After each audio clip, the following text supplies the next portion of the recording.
ചരിത്രപ്രസിദ്ധമായ വൈക്കം മഹാദേവ ക്ഷേത്രത്തിൽ വൃശ്ചിക മാസത്തിലെ കൃഷ്ണപക്ഷത്തിൽ ആരംഭിക്കുന്ന പ്രധാന ഉത്സവമാണ് വൈക്കത്തഷ്ടമി. ഈ ദിവസം ശിവൻ ശ്രീ പരമേശ്വര രൂപത്തിൽ ജഗത് ജനനിയായ പാർവതി ദേവിയുമായി വ്യാഘ്രപാദ മഹർഷിയുടെ മുന്നിൽ പ്രത്യക്ഷപ്പെട്ട് അനുഗ്രഹങ്ങൾ നൽകി എന്നാണ് ഐതിഹ്യം.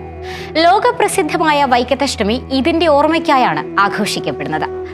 വൈക്കം ക്ഷേത്രത്തിലെ പ്രധാന പ്രതിഷ്ഠയായ ശിവന്റെ പുത്രൻ ഉദയനാപുരം ക്ഷേത്രത്തിലെ പ്രധാന പ്രതിഷ്ഠയായ സുബ്രഹ്മണ്യനാണെന്ന് വിശ്വസിക്കപ്പെടുന്നു. അതിനാൽ അഷ്ടമി നാളിലെ ഈ ക്ഷേത്രേശന്മാരുടെ കൂടിയെഴുന്നള്ളത്ത് പിതൃപുത്ര സമാഗമമായി കണക്കാക്കുകയും ഇത് ദർശിക്കാൻ നിരവധി ജനങ്ങൾ വൈക്കം ക്ഷേത്രത്തിൽ എത്തിച്ചേരുകയും ചെയ്യുന്നു. 12 ദിവസം നീണ്ടു നിൽക്കുന്ന അഷ്ടമി ഉത്സവത്തിന്റെ 7ാം നാളിലാണ് പ്രശസ്തവും അതിമനോഹരവുമായ ഋഷഭവാഹനം എഴുന്നള്ളിപ്പ്.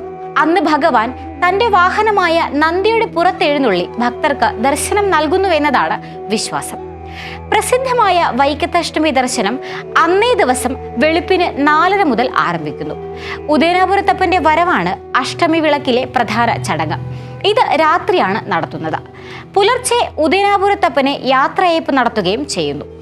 താരകാസുരനെ കൊന്ന് വിജയശ്രീലാളത്തിനായി എത്തുന്ന ദേവസേനാപതിയായ സുബ്രഹ്മണ്യനെ അച്ഛനായ വൈക്കത്തപ്പനും ഉപദേവതമാരും ചേർന്ന് സ്വീകരിക്കുന്നു എന്ന സങ്കല്പത്തിലാണ് ഈ ചടങ്ങ് നടത്തുന്നത്.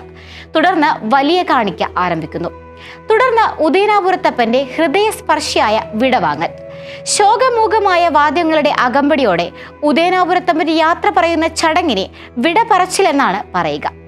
അഷ്ടമി വിളക്കിന്റെ അവസാനം ശിവപെരുമാൾ ശ്രീകോവിലിലേക്കും മകൻ ഉദയനാപുരത്തേക്കും എഴുന്നള്ളുന്നു. ജഗദീശ്വരനായിട്ട് പോലും പുത്രനായ സുബ്രഹ്മണ്യനെ പറ്റിയോർത്ത് ദുഃഖിതനായാണ് ശിവന്റെ മടക്കം. മകനുമായുള്ള വേർപാടിൽ ദുഃഖിക്കുന്ന ദേവനും ഭക്തരും വികാരപരമായി ഒന്നായി തീരുന്ന ആ നിമിഷത്തോടെ 12 ദിവസത്തെ ആഘോഷവും വിട പറയും. ശേഷം അടുത്ത അഷ്ടമി നാളിലേക്കുള്ള കാത്തിരിപ്പാണ്.